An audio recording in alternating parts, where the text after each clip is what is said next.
on getting started. So thank you everyone for coming to our first seminar of the spring semester.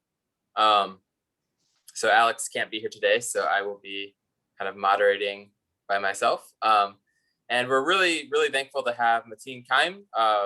He's a professor of food economics and rural development at the University of Göttingen. I'm not sure I'm nailing that pronunciation, but I'm trying my best. Today he's going to be presenting some really interesting work on nutrition-sensitive agriculture. So we have kind of our standard protocol for questions will be if you can type your questions into the Q&A, so not the chat, but the Q&A. We will kind of be monitoring those and interjecting those questions as the talk goes through. If you have a more kind of nuanced question that you'd like to kind of have deliver verbally so that there can be some potential back and forth, if you can raise your hand, we'll call on you and unmute you so that there can be that exchange. And then we'll have time for questions at the end as well. So with that, I'll turn it over to Professor Qaim. Thank you so much for being here. Thanks, Matthew, and good morning for you. Good afternoon here on the German side. I'm happy to give this seminar. I would have been even more happy to visit MSU in person, but obviously that's not possible.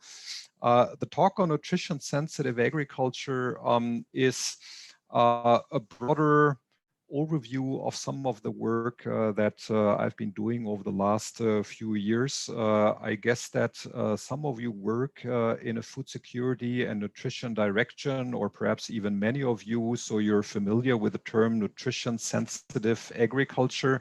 Other people are not necessarily. When I come up with this title in somewhere discussions or so, I get questions like, isn't agriculture by definition nutrition sensitive because it's producing food and therefore something that helps nutrition?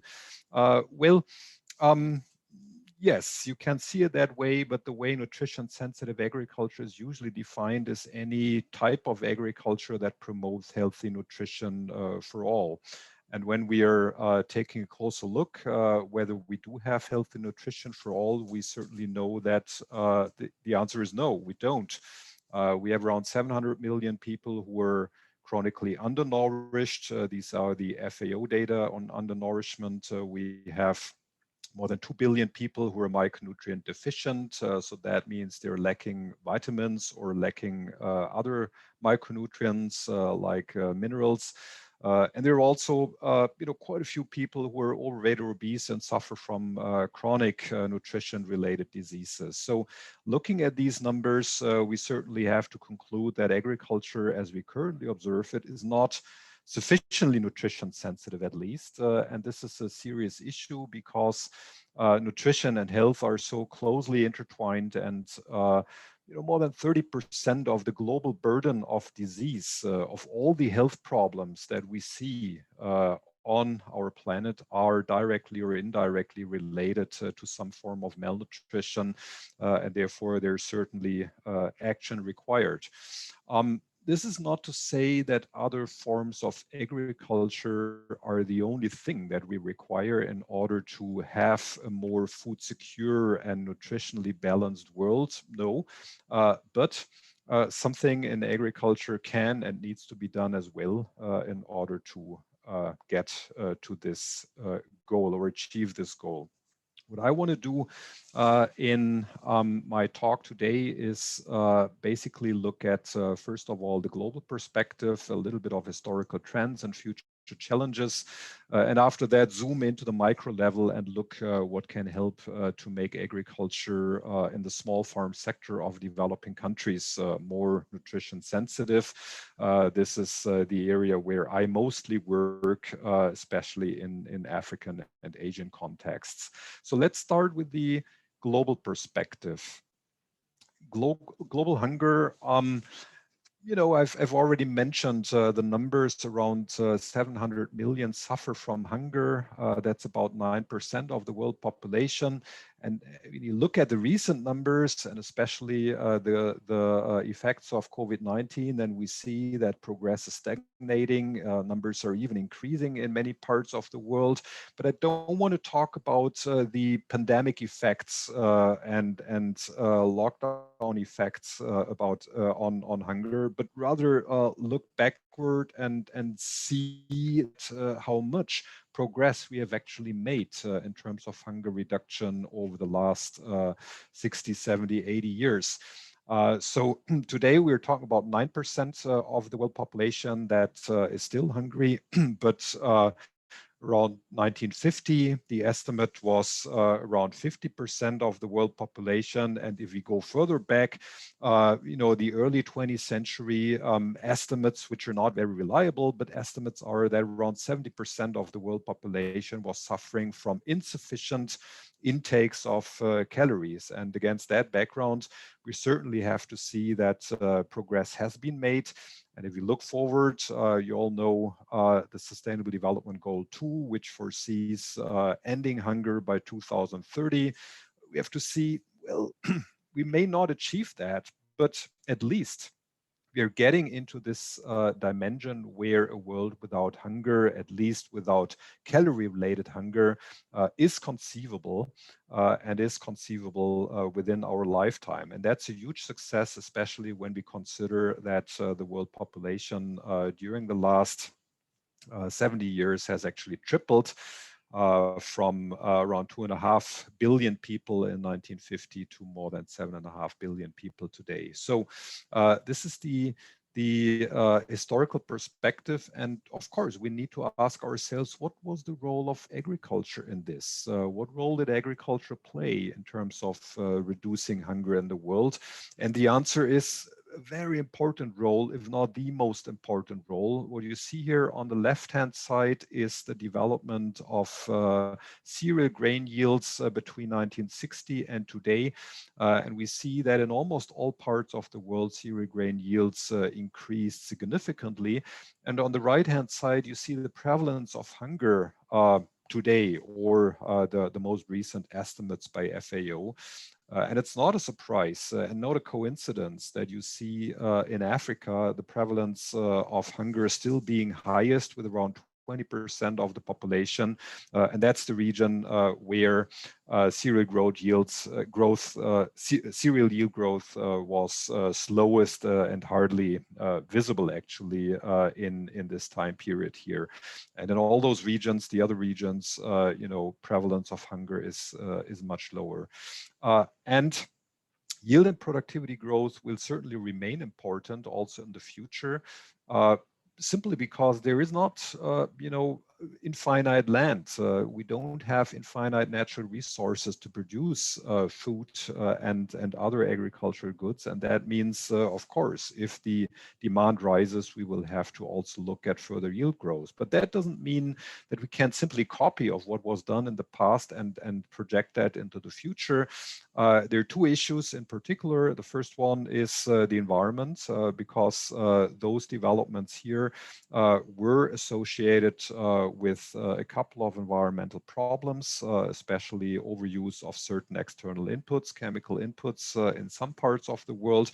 And the other reason is, we're not yet looking at balanced nutrition because this was the growth in cereals, and cereals alone are not enough. So cereals are a cheap source of calories, but they're not a particularly rich source of most of the micronutrients. And the graph that you see here is how the health burden of different forms of malnutrition developed over time.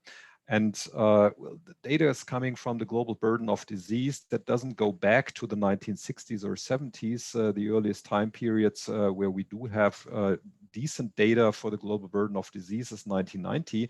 But we do see that in 1990, the global burden of calorie-related hunger was much higher than the one of micronutrient-related hunger. And this is the downturn that we see. So it's not only the proportion of the population suffering from hunger that declined, but it's also the related health costs and burden that declined. Unfortunately, for micronutrient deficiencies, that's much slower. And when we look at today, or 2015, which is the most recent data, we see that actually the burden of micronutrient deficiencies, the health burden today, is in a similar magnitude, if not somewhat larger than that of hunger. I find that interesting because in the nutrition community, there are many people who are saying, well, our food system is broken and our food production makes people sick. And I think this is a wrong narrative. This is not the correct framing, because the yield growth in cereals was particularly the right thing to do in the past. When you look at what the health burden of calorie deficiencies was, and the food system did what it was designed to do. The only challenge is that obviously today, with a somewhat different picture, we cannot continue as we did in the past, and we have to adjust the food system and what we produce and how we produce. Now, one of the things that many of you may be familiar with is biofortification. So you're using breeding approaches to breed cereals such as rice and wheat and maize, and breed them for higher micronutrient contents. Harvest Plus is the large program of the CGIAR, which has done that for many years. And on this world map, you are seeing here the blue colored countries that are all countries where by 2020 Harvest Plus varieties of different cereals have been released. You can do biofortification with conventional breeding techniques. You can also use genetically modified transgenic techniques such as golden rice that many of you are familiar with, which comes with additional regulatory issues. In the end, biofortified crops are interesting because they deliver, or can at least deliver, micronutrients to those people who are primarily relying on staple foods, and these are poor people in rural areas in particular. But it shouldn't necessarily be considered as the long-term solution to the micronutrient problem, because in the long run, of course, the idea is not that people only eat cereals and get their micronutrients through cereals, but dietary diversification. It's only that many people today cannot afford diverse diets, and therefore biofortification can, of course, be one of the approaches to deal with that issue. Overall, we need dietary change. But diets and dietary change is only possible when in agriculture we produce what we should actually be consuming. And this graph here shows fairly vividly that this is currently not the case. The left column here shows just a breakdown of all the foods that we are producing and how this is distributed quantity-wise across different food groups. And the right bar shows, following typical dietary guidelines, what we should be consuming.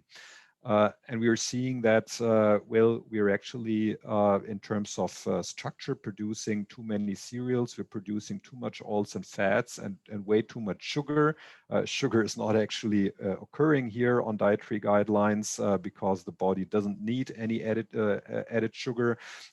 But we're producing way too little fruits and vegetables, and also too little protein-rich foods, which does include animal foods, but certainly also things such as pulses or legumes. So in the end, of course, even if we wanted all to have balanced diets and healthy diets, we have to acknowledge that we couldn't, simply because the world today is producing not enough fruits and vegetables and not enough protein-rich foods, such that every person on our planet could have healthy diets. The question is, where does this mismatch come from? I mean, why do we see that? And there are reasons that are related to policies of the past decades. When you look at how countries define food security and what their food security targets are and policies are, then cereals and calories are in the fore.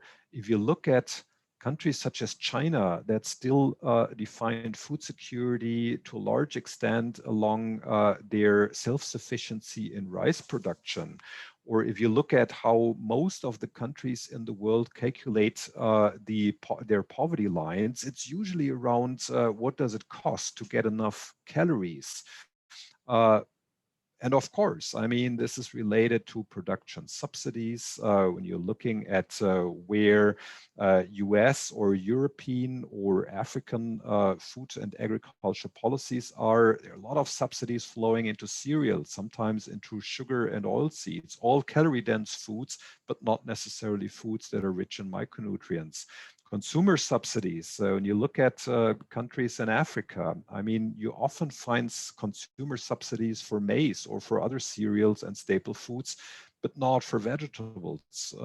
When you're looking at what has happened in agriculture research over the last decades, what happened during the Green Revolution, it was research primarily in cereals, rice, wheat, and to a lesser extent maize.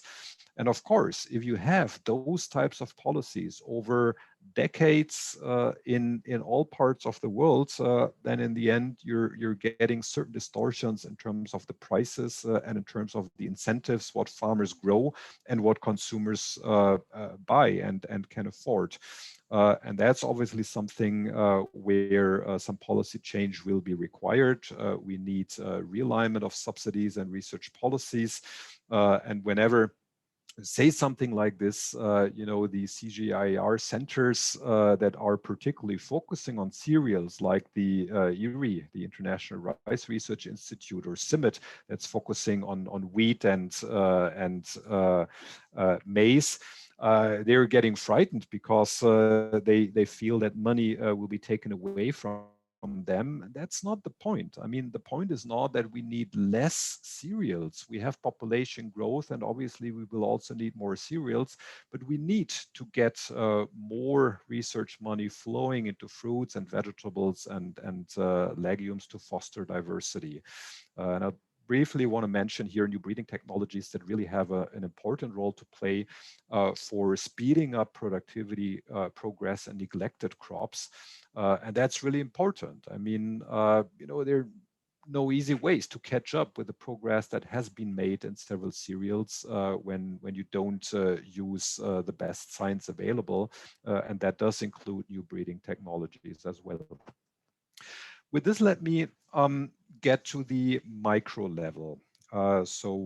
Getting away from the global picture and zooming into what that means and what the challenges are, particularly with a view to smallholder farmers in developing countries who account for 50% of the world's undernourished people. Of course. Before we shift, sorry to interrupt. There's a question. Is now an all right time? Yes, please. Yeah, sorry. So Felicia asks, thank you for this interesting talk. Is part of the problem with the current ag nutrition mismatch that producing fruits and vegetables is very water intensive and possibly also labor intensive, and that with climate change, we may face greater water shortages in key agroecological zones? Well, I do agree that vegetables are water intensive, but that's a challenge for the future. That's not necessarily one of the main reasons why we didn't see more research, for instance, flowing into vegetables in the past, and especially research also by the public sector. So when I'm saying we need more research in vegetables and legumes, then the question of water is certainly a key question. Can that partly be done with less water? Breeding can be important here as well. Certain forms of indoor farming that reduce the water transpiration can also play a role. So technology will have to play an important role for dealing with water scarcities. But water scarcity is also a regional question. It's not everywhere. For instance, here in large parts of Western Europe, water scarcity is not a real issue. It's an important point, but not necessarily one of the main reasons why we didn't see so much in vegetables as we saw in cereals. Should I continue, or are there other questions, Matthew, that you would like to? There doesn't seem to be any more questions right now. So yeah. Okay, good. Then I just continue. For smallholder farmers, obviously, agriculture matters not only as a source of food, but as a source of income. And one of the key questions, and the really important questions from a nutrition perspective, is also what can help, what types of policies and interventions can help to make smallholder farming more nutrition sensitive, such that the nutrition of those farmers who produce food, but also of those who account for a large share of the poor and undernourished people is improved. And that brings us to the question of farming diversity. Will, diversity in farming is usually measured in terms of how many species or how many different food groups a farm grows. And this is a similar way of how we measure dietary diversity. Namely, that's the number of food groups that people regularly consume. Food groups such as cereals, roots and tubers, vegetables, legumes, nuts and seeds, and so on and so forth. Dietary diversity is a widely used indicator of diet quality and also of micronutrient status. So the key question is, how can dietary diversity be increased? And a common assumption in the small farm sector in particular is that increasing farm production diversity is a good strategy to improve smallholder diets. Sounds plausible, right? Because smallholders often produce for their own consumption. So if they produce more, they will consume more different foods and food groups. And because that sounds so plausible on first sight to many people and many organizations, there have been large projects and initiatives that try to foster farm diversification in Asia, Africa, and Latin America. But we're economists, and some of you may be asking, well, is that really so clear? Is that assumption that's made here really so obvious, and does it hold? Well, we're starting out from a situation where farms are completely subsistence oriented, where no markets exist. Obviously, more diversity in farming would mean more diversity in household diets. But there are markets. So this extreme case of no markets is certainly not holding anywhere in the world. We do know that farm households get at least some of their food also through purchases from the market, and this means that they need cash income. Cash income comes from sales of agricultural products, and it's not entirely clear that the more diverse you produce, the more you can sell, or the more cash income you can generate. It can even be the other way around, right? The more diverse you are, the less cash and market oriented you are, and that means through that channel here, more diversity can mean less diversity in diets, whereas here through the subsistence pathway, it can mean more diversity. There is also off-farm income. We know obviously that many of the smallholder farms have important sources of off-farm income, often making up around half of their total income. And it's also not clear that more farm diversity has a positive effect on off-farm income. Also here, it can take away time that people could otherwise spend on earning off-farm income. So from that simple framework and with simple economic arguments, we see that it's not entirely clear that more farm diversity will lead to improved diets and more dietary diversity. Fortunately, we can analyze that because more and more data sets are becoming available that do contain both consumption and production related data. And around 50 studies do exist that have analyzed these types of associations. The number 50 is probably a little bit outdated, but I'm mentioning that because we did meta-analysis and systematic review some 2 years back, and at that time it was 50 studies. It's a lively field. There are several more studies today, but I'd like to talk about those 50 studies and the systematic review that we did. And typically what these studies do, on top of some descriptive statistics, they estimate relatively simple regression models where they explain dietary diversity, usually measured as dietary diversity scores, DDS, in household I as a function of production diversity in the same farm and household. And then you're controlling for farm size and education and gender and market access and all those things that may also influence dietary diversity. And in the systematic review that we did together with Kibrom Sibatu, we were finding that out of those 50 studies, around 69% were studies that came to the main conclusion that yes, there is a clearly positive association, meaning that this beta 1 is positive and significant. Around 9% of the studies showed mixed results. Mixed results means that, well, you may have different of such models where you look at different regions in a country, where you look at perhaps, individual level data versus household level data.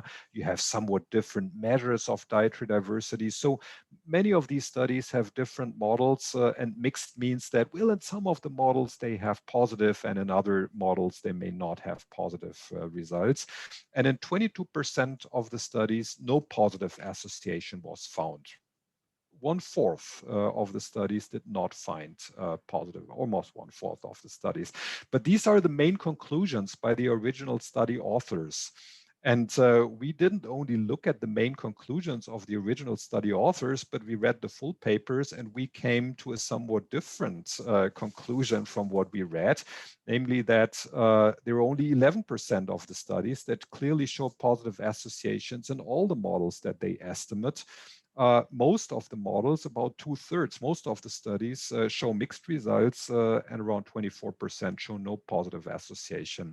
This is interesting because when you look at what do the original study authors highlight in their abstracts and in their conclusions, then there seems to be a kind of bias of, they start out with the hypothesis that more production diversity is leading to more dietary diversity.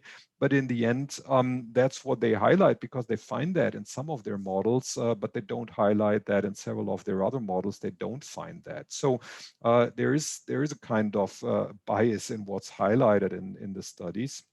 And an interesting aspect is also that hardly any of these 50 studies interprets effect sizes. So how big is that effect, this beta 1 effect here? And that's certainly also relevant. I mean, we cannot just take a significantly positive effect and say, here's the policy implication that dietary diversity, that farm diversification is a good way to improve household diets. Well, we went a little bit further and did a meta-analysis and did that also of effect sizes. In the 50 studies, there were a total of 213 different regression models with various types of specifications, various subsamples. And when we just look at all the models, we found in about 51%, about half of the studies showed positive and significant associations. The other half did not. That's not yet on the size of the effects. This is the meta-analysis of the effect size. The effect size is 0.062. It's statistically significant, but it means that if you're increasing your farm production diversity by adding one species to your farm, your dietary diversity will increase by 0.06 food groups. Extremely small, yes, it's significant, but it's small.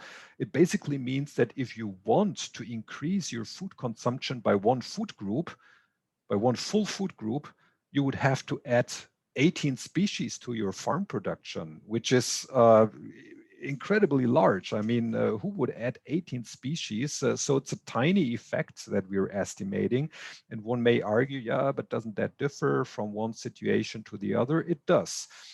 We went further and looked into what's happening, for instance, in African countries versus other regions. In African countries, the effect is somewhat larger, and that's due to the fact that subsistence orientation is larger in Africa than elsewhere. But even the effect of 0.11 is small and means that you would have to add about 9 food groups, about 9 species to your farm production in order to increase dietary diversity by one food group. So it's not that we can conclude that here are large effects. And in the other regions, by the way, the effect is extremely small and not statistically significant. Could I ask a question real quick? Yes. Sorry. So my question is, do these studies, are they just focused on subsistence farmers? And if not, are they kind of averaging between people who maybe aren't consuming any products off their farms at all? And is there a theoretical reason to think that, sorry, I'm being unclear. So one is what types of farms are these? Is it kind of just any farm in a developing country, or do they differentiate between subsistence farmers and not subsistence farmers? Well, I mean, what the population here is all farmers in a particular country. So most of these studies, well, several of these studies build on nationally representative farm populations, LSMS type of data. And some look into particular regions, but the population is farming households. So you're not including urban households that don't produce any food. When you're asking, is only subsistence farms included, then you have to ask what exactly is a subsistence farm? Where does it stop and where does it end? Basically, all farms, keep some of their production at least for home consumption. So there are different levels of commercialization, but they're all included here. So this is all farm households that are out there in those countries where the studies were carried out. If you differentiate, is the effect larger in more subsistence-oriented households? The answer is yes. Yeah, so the Africa disaggregation shows that to some extent, but also if you look within countries, is the effect larger in very remote regions where markets are, not functioning as well, or where distances to markets are larger? The effect is indeed somewhat larger. It's not really large, but it's larger. There are differences. I hope that answers your question. Yeah, that was great. Thank you. I understand much better. So the wrong assumption that many people make is to say, well, there are small farms that are getting most of their food from subsistence production. That's not what's happening. This is representative data from rural farming households in Ethiopia. And Ethiopia is one of the countries where average farms are probably most subsistence oriented in any of the African countries. But what we're seeing here is that the farming households get a large share of their cereals from own production, close to 70%, which means that more than 30% is still coming from the market. But the share that's coming from the market is even much larger for some of the more nutritious foods, fruits, vegetables, eggs, and meat. And the reason is there are seasonalities here. Even if you produce your fruits and vegetables yourself, you will do that for a couple of weeks or months in the year, and the rest of the year you obviously do depend on markets. So the question of can you really add a lot of fruit and vegetable production for every farm household and expect that this will improve their dietary diversity throughout the year is the answer is no. It's not that simple. So we need to have a much stronger focus on markets and market access and functioning markets for fruits and vegetables. A couple of country examples here. I mean, just zooming into what's happening actually. Ethiopia, Kenya, and Uganda.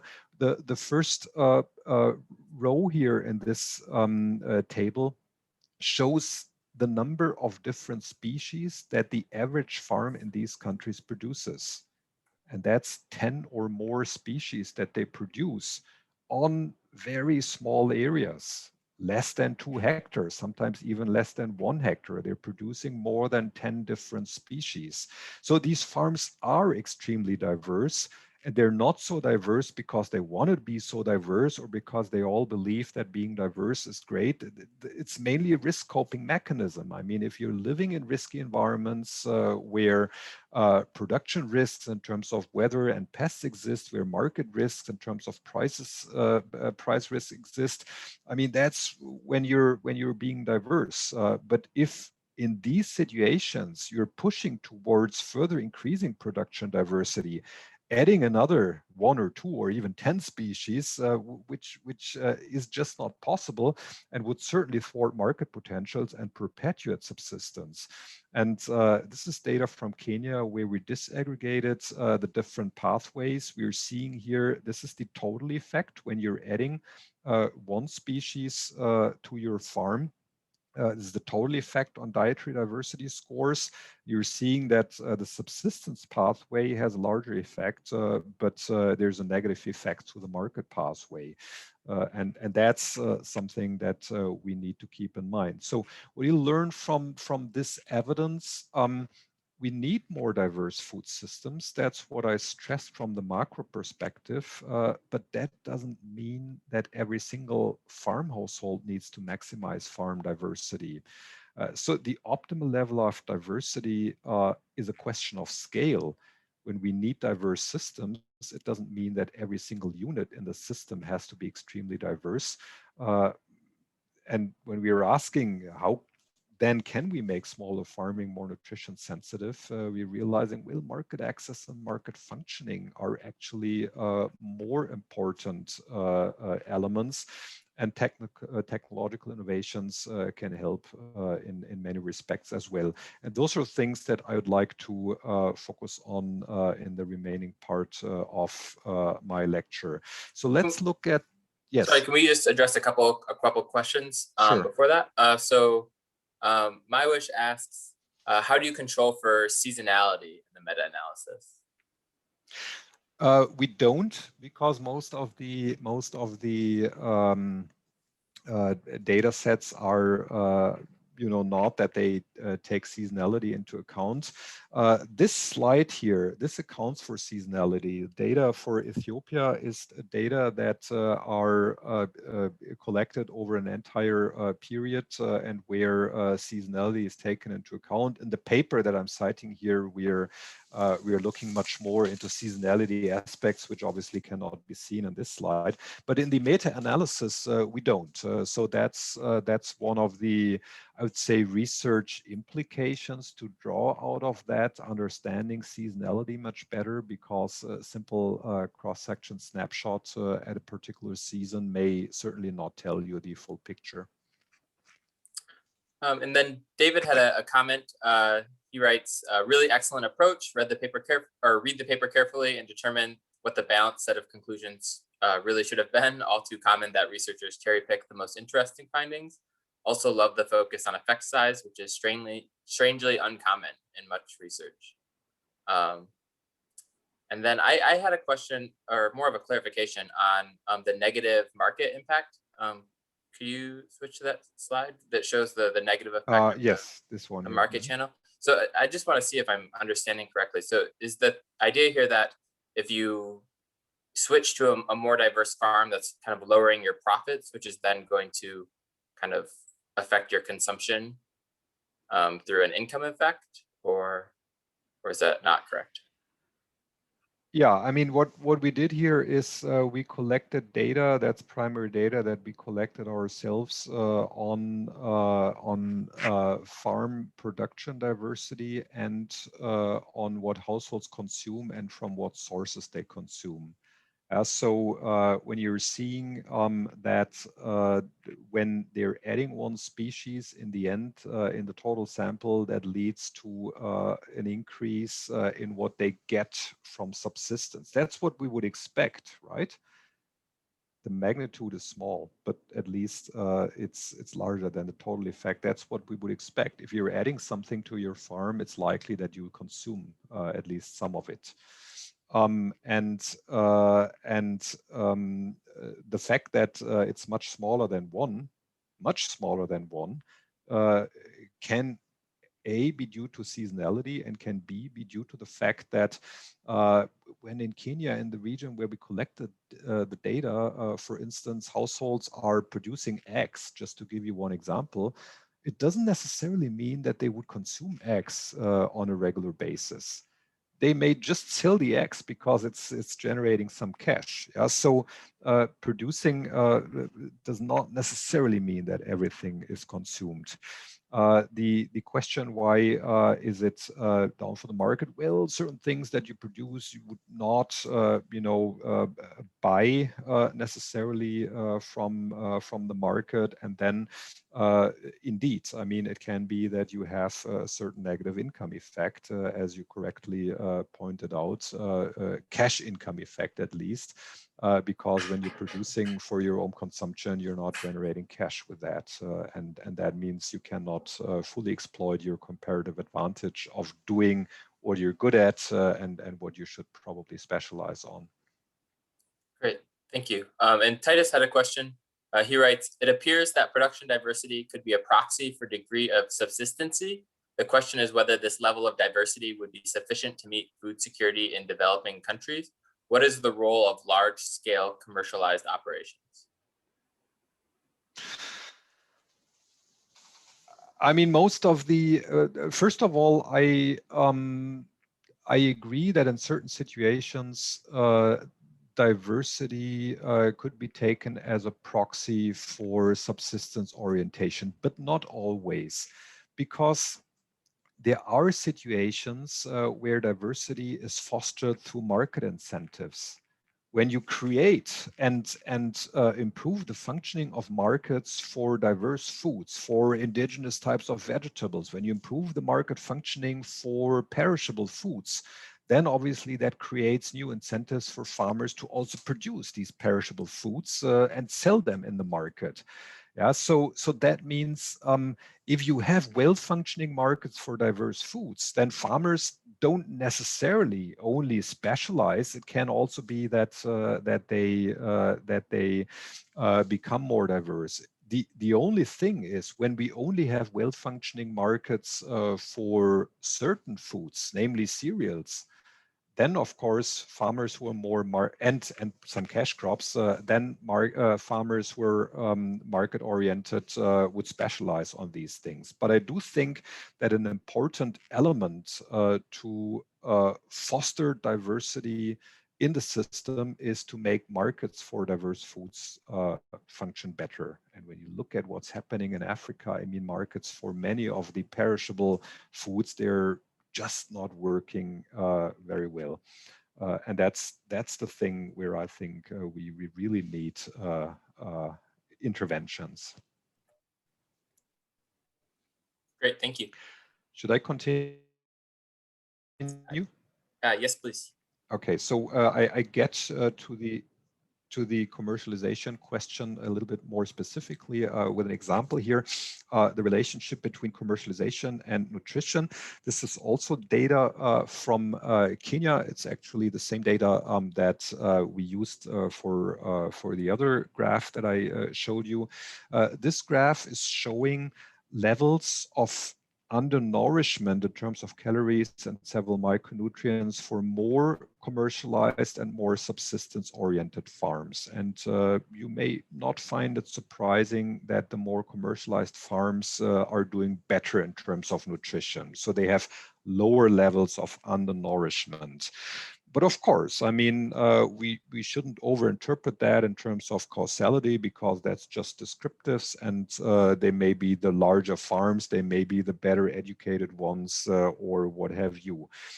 So when we want to understand better what the role of commercialization really is, we would run regression models where we control for confounding factors. And this is cross-section data, but we have been using various instrumental variables as well, and in order to get as near to causality as we can with the cross-section data. And here are the estimates for beta 1. So commercialization is measured between 0 and 1. 0 would be complete subsistence, and 1 would be full commercialization, meaning that you sell everything. And that's why we find relatively large effects, because full commercialization in comparison to full subsistence would mean, after controlling for other factors, that you're adding 680 kilocalories per capita and day, that you're adding 3 or 5 milligrams of iron and zinc.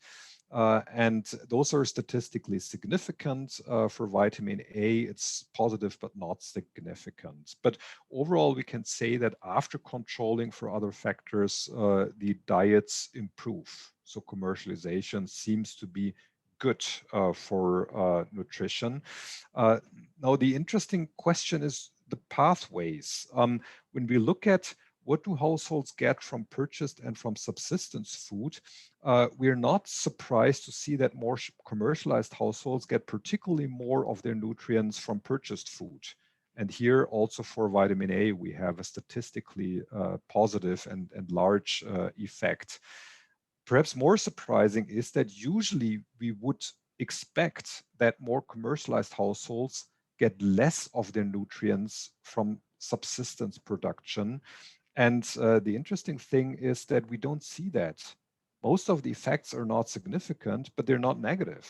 Yeah, even if they're not significantly different from zero, we would expect a significantly negative effect through subsistence, but we don't, except for vitamin A. Why don't we do that? See that for others? Well, there are those spillovers. I mean, when you're more commercialized, you may be using better technologies, you may be having more information, you may be using more inputs, and some of this means also that you're producing more, and that means if you're selling more, you're not necessarily consuming less from your own production because it's not a zero sum. Yeah? You're increasing productivity. The interesting question is what's happening for vitamin A? Well, first of all, we need to know that the most important source of vitamin A in poor rural households is generally green leafy vegetables. And green leafy vegetables, I mean, that's kales and spinach like vegetables.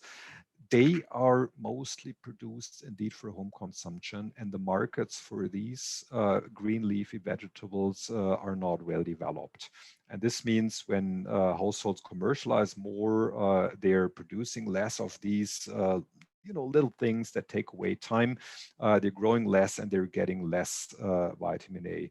Overall, it's not a negative effect, but you see that there's some partial negative effect with the subsistence pathway. But the question is, what do we do with this? One approach could be, well, tell households to grow all their green leafy vegetables, even if they commercialize. But I think the better approach would be, why not try to improve markets for green leafy vegetables? And this will mean that some of the farmers that have a comparative advantage for producing them will have an additional incentive to do so, and others have better access to green leafy vegetables through the market. So it's not the best idea to tell all the farmers, produce your own green leafy vegetables. At least when you have the capacity to also say, well, let's try and get markets working better. One of the, yes? One question about the control variables and the X vector. Jane asks, is per capita income controlled for? It's not. We do control for things such as assets, farm size and other assets, because income is one of the main mechanisms, income gains, how commercialization improves nutrition, because the more market oriented and the more commercial you are, the higher is your income. So once you control for that main mechanism, of course, the effect would be much smaller. It's still there because there are other mechanisms at play as well. But what we do is we want to try to control for as much as possible for exogenous wealth, but not for current income, because otherwise we would underestimate the nutrition effects of commercialization. And another question from Felicia, what are the limiting factors for marketing leafy green vegetables? Refrigeration, spoilage problems, etc.? Yes, I mean, when you look at green leafy vegetables in warm climatic regions, and it takes perhaps a day and to get it to the market, and it has to pass through various middlemen. Once they reach the market, they're rotten. And that's the reason why the markets just don't work so well. So of course, better roads, better transport, perhaps some cooling facilities, or in the wholesale markets, facilities where spoilage is reduced. That could all help to make markets for these perishable foods work better. Great, thank you.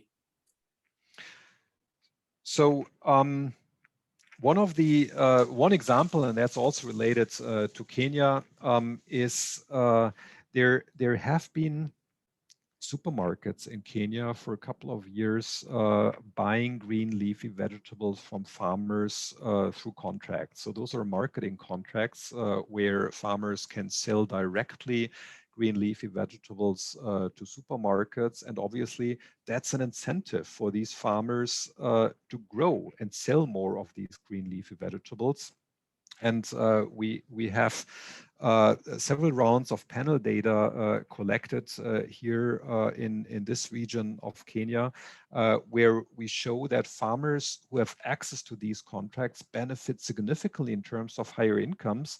But they don't only benefit in terms of higher incomes, they also benefit significantly in terms of better nutrition, including higher consumption of green leafy vegetables. So they produce and consume some of their own green leafy vegetables, those that are not they're not selling to supermarkets, and we see that this market incentive leads to big and positive effects also for vitamin A intakes in these households that do have access to these contracts. So, not saying that supermarket contracts are the only things that could be done, but it clearly shows that a market-led incentive can lead farmers to grow certain things that they would otherwise not grow for the market and benefit income-wise and nutrition-wise.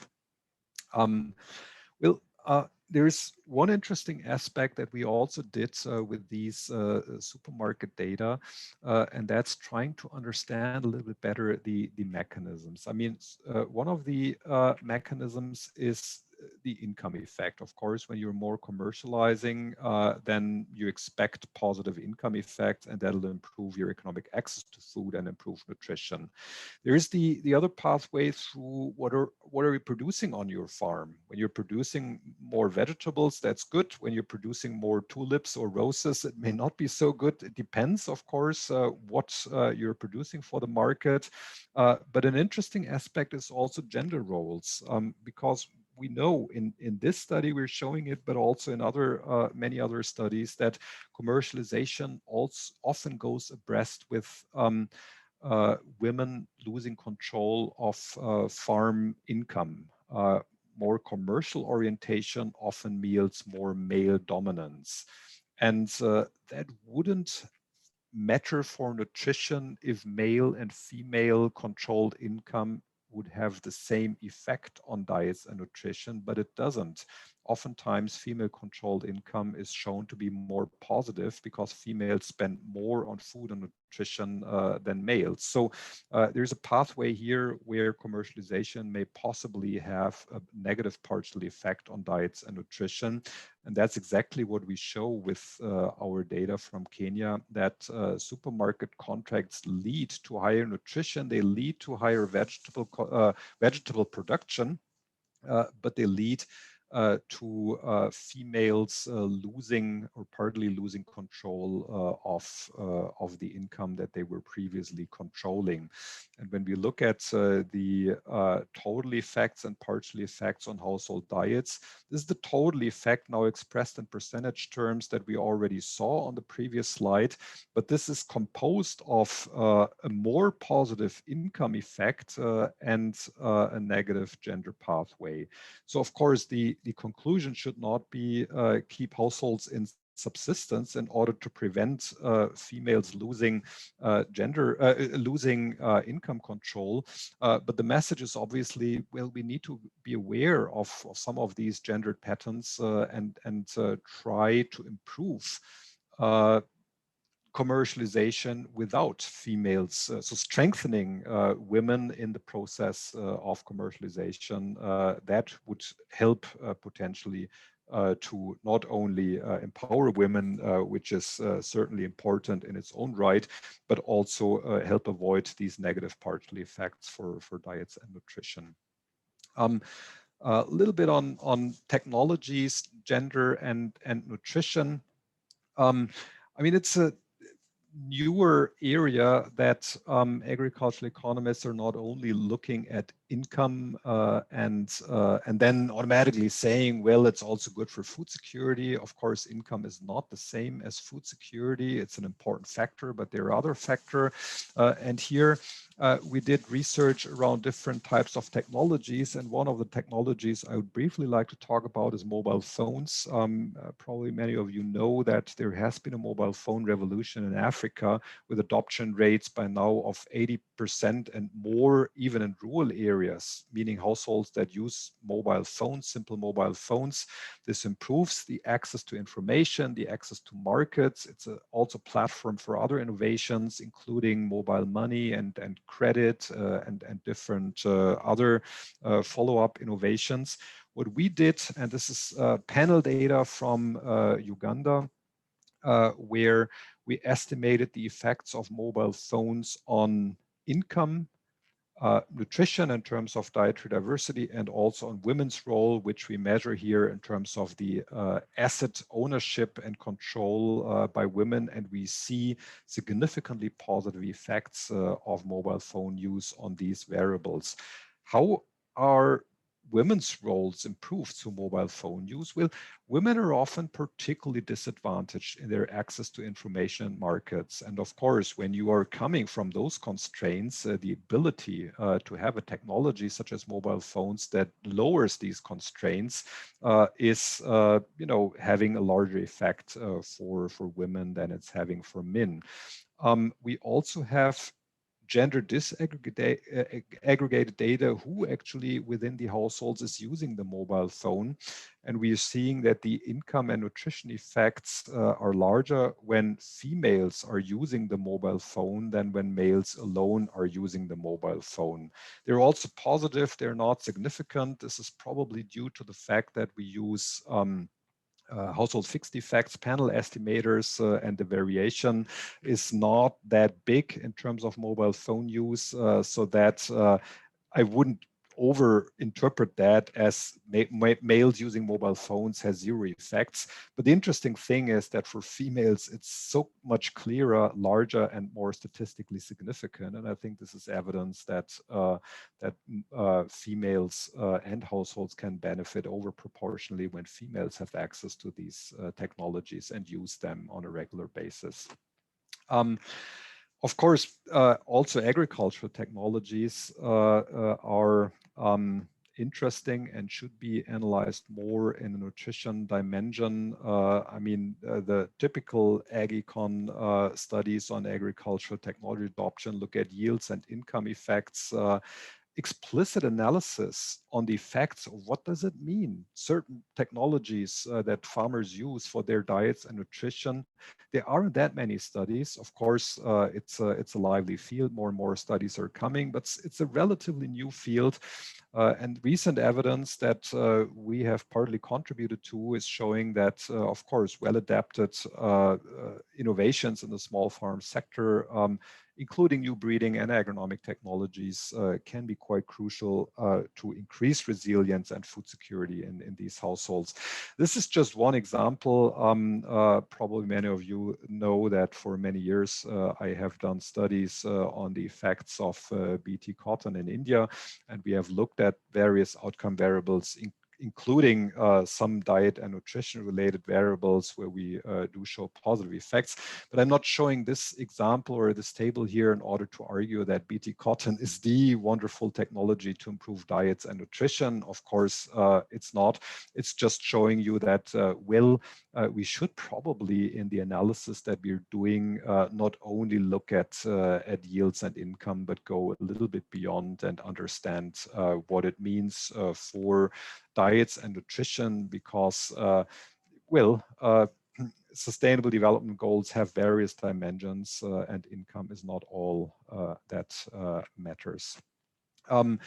Let me get to my last slide, a few conclusions. I think and I hope that it became clear that agriculture needs to become more diverse, which is good for nutrition. As I argued, it's also good for the environment, but it doesn't necessarily mean that every single farm, and especially not those farms in Africa that often are already so diverse, would necessarily have to become more diverse.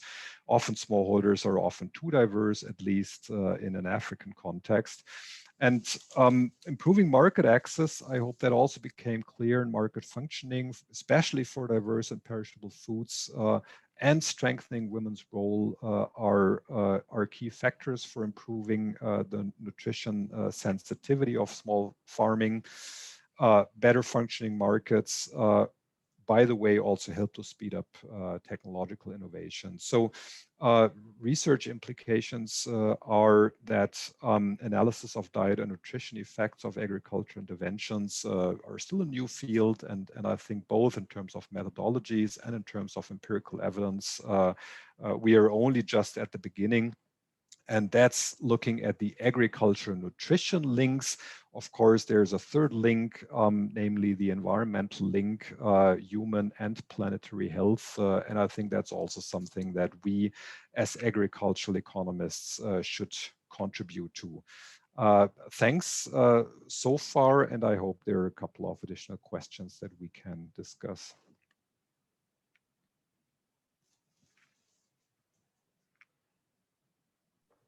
Great, we're gonna unmute some people so they can ask their question. Yeah, but will we see each other when I get out here, or not really, right? Yeah, if they turn on, well, I'm not sure actually. Let me see. Let's see.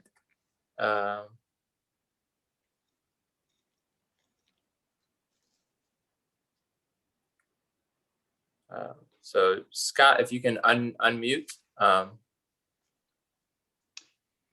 Matin, thank you so much. I wanted to explore a little bit more with you this idea of improving commercialization or improving use of markets. Your focus, or what you described here, was focused on local and regional markets in Africa. You described research where supermarkets had contracts for green leafy vegetables. And yet African farmers have been exporting fresh vegetables to Europe for a long time. In Kenya, an example would be green beans, along with flowers and other things. But let's focus here on vegetables and things that offer some of the vitamins and micronutrients you talked about. So my question is this. We have seen in the last 3 years the high publicity associated with the Eat Lancet Commission on Healthy Diets, and a lot of attention in the European and North American press to improving diets, to diets that are not just healthful for the individual, but good for the planet. So my question to you is, what potential do you see for kind of demand-driven improvements from wealthy countries that could create incentives for production of crops that generate some side benefits in terms of nutritional diversity in the developing world? Okay, a big question and an important one. Thanks, Scott. I mean, first point is I see a crucially important role for international trade, and all the debate, in the wider public that's arguing we need more regional food systems for planetary health, I think is misguided. We certainly need more international trade from an environmental sustainability and a climate perspective, but also from a nutrition perspective, because many of the foods are seasonal, and of course, if we in Germany would not import any vegetables, for instance, green beans from Africa during winter times, the only thing that we could eat during winter times is cabbage. And that's probably not, leading to healthy diets in Germany. And what I'm saying for Germany certainly holds true elsewhere as well. So, well-functioning international trade networks for perishable foods, or including perishable foods, are important. And the green bean example is one nice example that shows that it can work if it's well organized. Now, green beans is an example of a type of vegetable that traditionally has been unknown in an African context. Nowadays, you see some households, especially upper and middle income households, to also consume green beans, but it's not a traditional type of vegetable that's consumed in Africa. But of course, it's more and more entering also diets in an African context, and I think that's a good thing. I only feel that,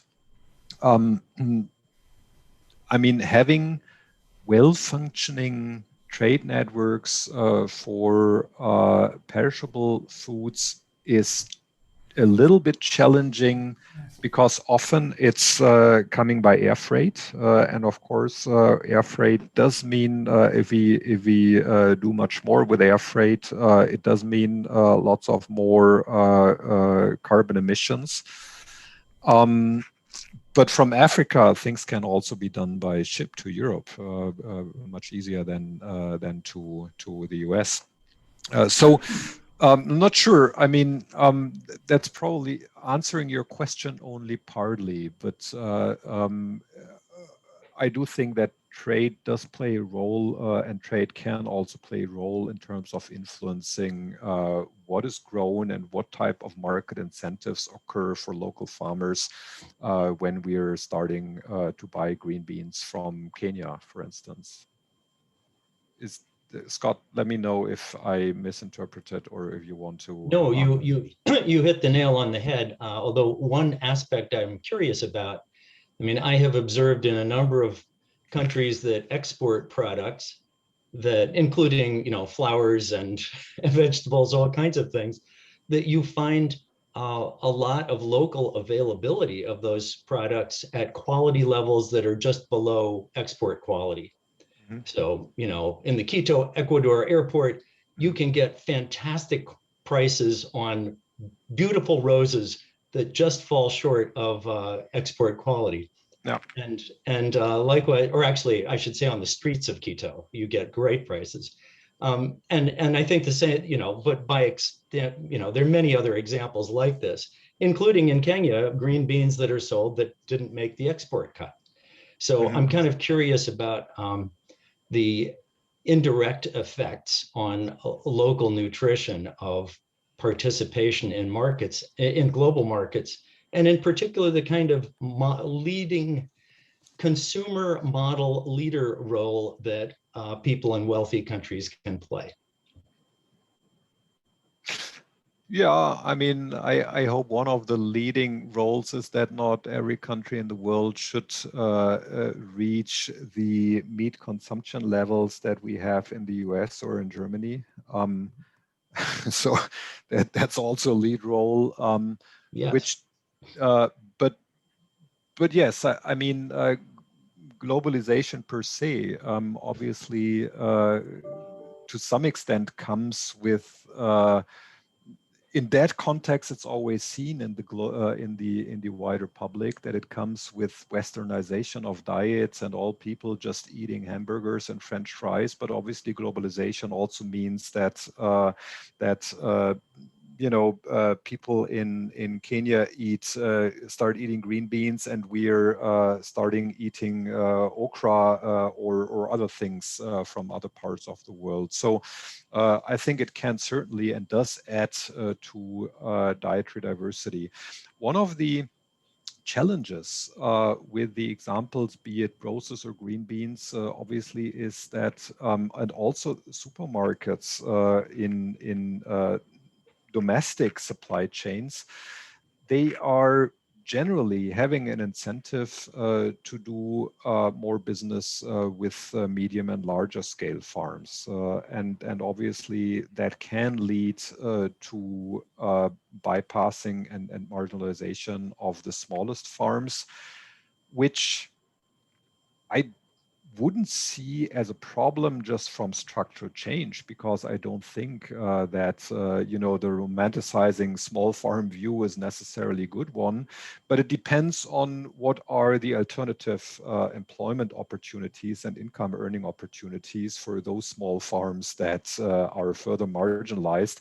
When they do find good jobs elsewhere, we don't have a social problem. If they don't, then we do have a social problem. So that's one of the questions where I think many of you guys at MSU are doing research on, not only looking at small farms, but looking at more broadly employment and income earning opportunities for those masses of poor rural people.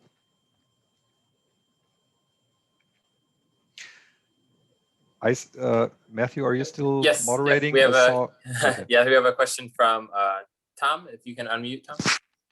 Yeah. Okay, great. Thank you. Matin, nice job. I wish I could turn on my video, but I can't see how to do that. So you just get a disembodied voice here.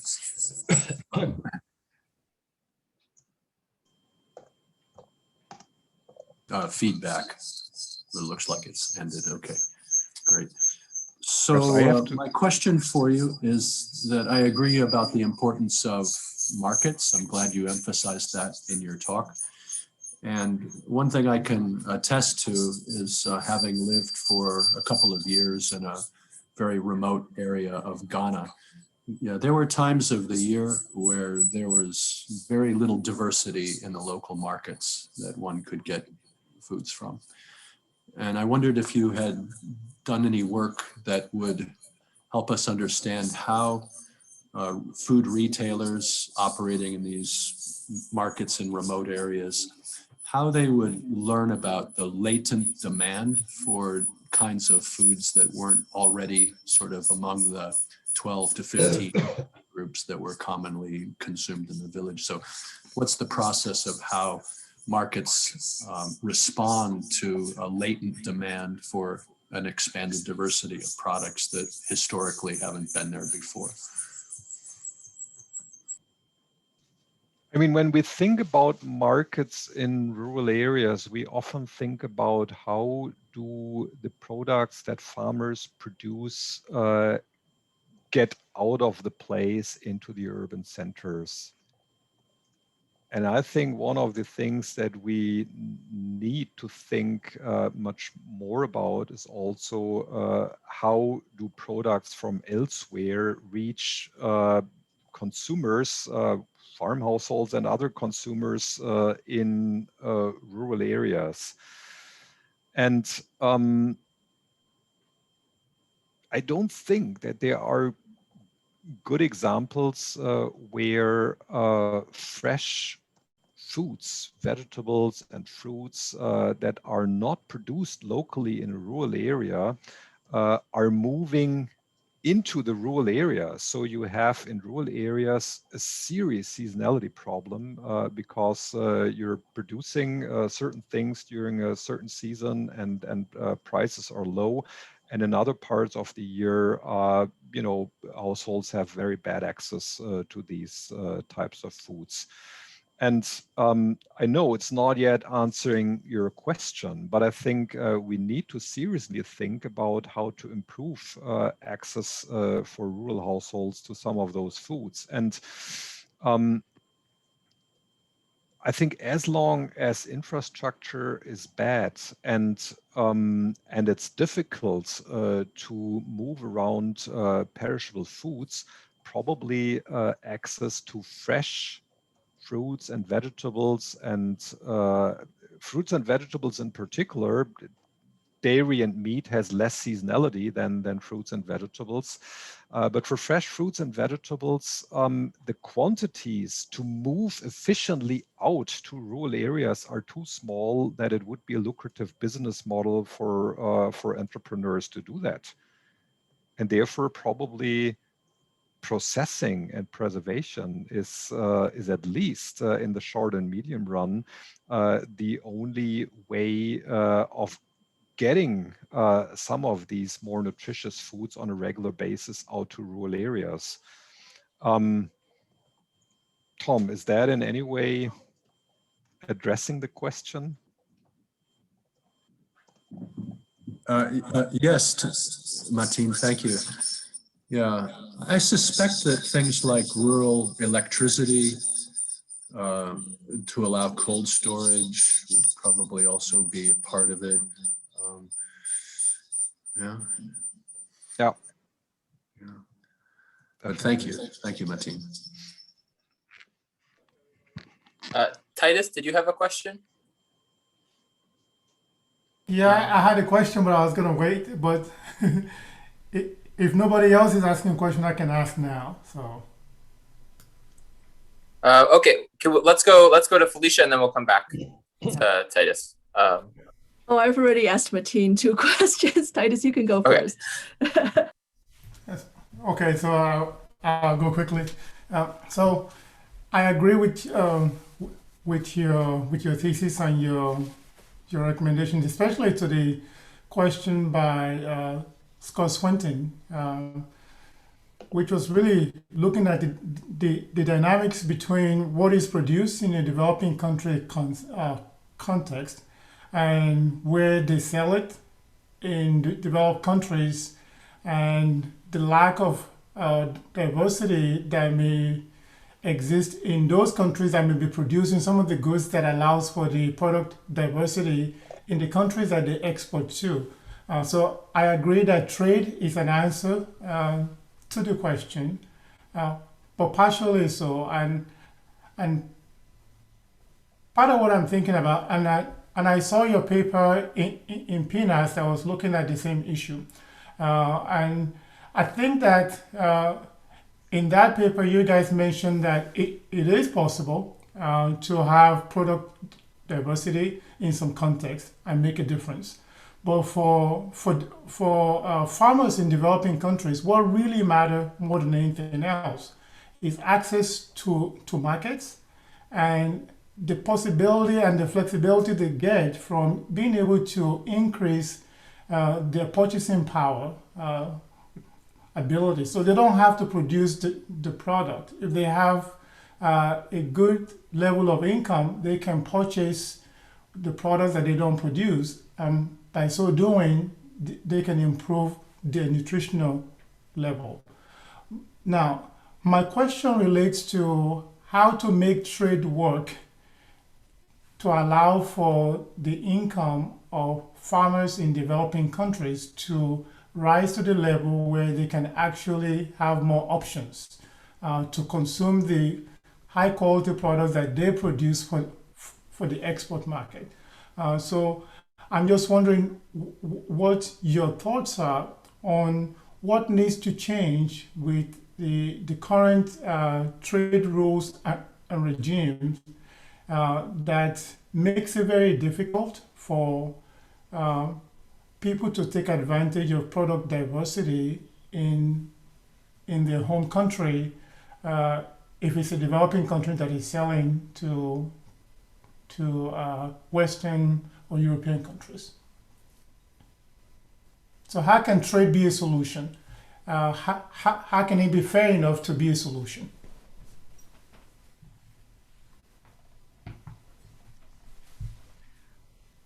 I mean, first of all, most of the studies that I know, and we have done some studies ourselves, but there's plenty of other stuff around, is that shows whenever farm households do have access to export markets, which is often through contracts, sometimes through also contracts combined with certification schemes, it does help to increase their income significantly. And this is true for traditional export crops, which is, the cotton and coffee and cocoa and so on and so forth, but also for non-traditional export crops like green beans and broccoli. So that works usually quite well, but it's often things that's happening in certain parts of a country for certain types of farmers. It's often not the smallest farms, it's often those farms with better access to irrigation, and therefore the question is how to make that perhaps a model that can work at larger scale, also for farmers in more remote locations. And that's something where probably public sector support is required because private companies don't have sufficient incentives to do pro-poor investments and outgrow schemes in regions that are lacking infrastructure in terms of road, in terms of irrigation infrastructure. So I think that's something where the typical public support in terms of better infrastructure and so on and so forth, probably also some technology and farmer training will likely be required. How the spillovers work to the local setting in terms of technology spillovers, but also the local markets working better. I mean, of course, nothing is gained for the local market if they're just selected farmers that produce under a tight contract where they're not allowed to side sell anything, and the whole production goes out to export, and those farmers may benefit, but they're little market spillovers. So how to design such schemes so that the spillovers to local markets are improved is of course an important question. But probably in the end, it really boils down to can countries and governments and public programs exploit these existing schemes sufficiently and help smallholders to better connect to these and have positive side effects for local markets. I don't have a secret recipe. I would certainly like to give the question back to you, Titus, and hear your views because you certainly have more experience in those questions. So is there something that you have in mind that I didn't mention? No, thanks for your response. I know that we're running out of time. We can pick up on this later, but I think that you are addressing the real issues. I mean, these are some of the thorny issues that requires more careful thinking and changes to the current policies in place. Because the role of multinationals plays a big role. It's not sufficient to have a big multinational firm come to Uganda or Kenya and have enclaves that produce certain high quality products that are going to be re-exported, and you don't have strong spillover effect. So I think that you are addressing the right issues. I don't have a silver bullet or magic bullet to address the issue, but it's a combination of things that are being done now, but not sufficiently in Africa and in some other parts around the world. Yeah. Yep. Thank you. Great. Let's get one more question from Felicia. Thank you. I'll go very quickly because I know you've got another meeting now, Matin. Turning to your work relating to how adding one species to production for farmers results in a 0.062 to 0.115 increase in a particular diet food group. I must confess, Matin, I don't know how to interpret this. What does it mean from a public health standpoint? All I know is mostly from the vitamin A perspective that children who have been malnourished in vitamin A, if you give them a foodstuff that has beta carotene or preformed vitamin A, their bodies immediately absorb it very well because they are malnutrition in this particular area. And so even a small amount has really important public health benefits. How do we interpret these numbers that you gave us about increases in dietary diversity in terms of health outcomes? Thank you.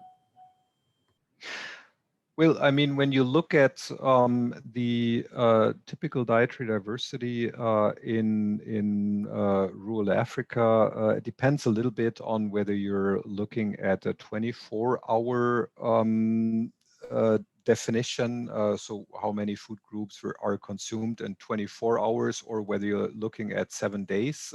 Both things exist. And also in the meta-analysis, both types of studies exist. In the paper, we differentiate partly. But let's say a household consumes 5 food groups. Yeah.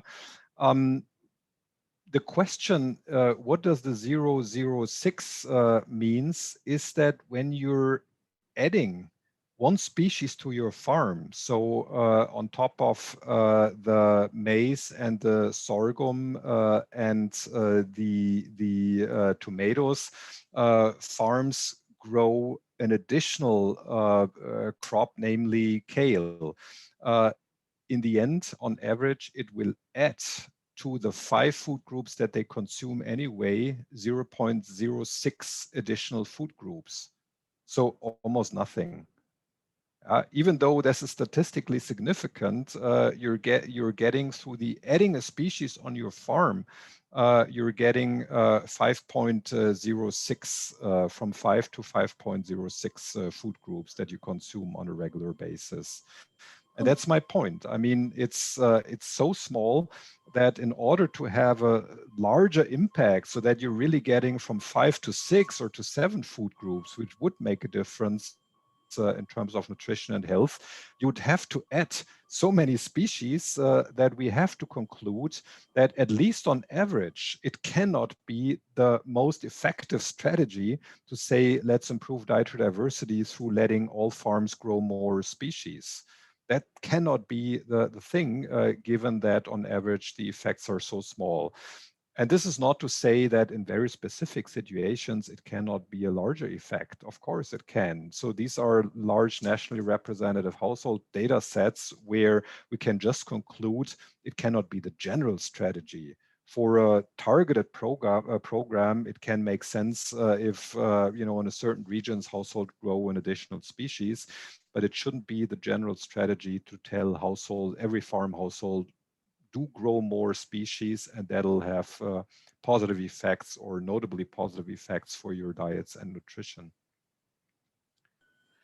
Thank you. I think my question was more about how big is a food group. I don't quite understand that, and whether it includes multiple species or just one type of food, but that I'm happy to read more and learn later. But a food group is, for instance, I mean, there are different definitions of dietary diversity scores, but a typical food group is green leafy vegetables, and other types of vegetables would be in other food groups, and grains would be one food group, and roots and tubers would be one food group, and nuts and seeds would be one food group, and dairy products would be one food group. So those are the food groups that are typically used in the calculation of these scores.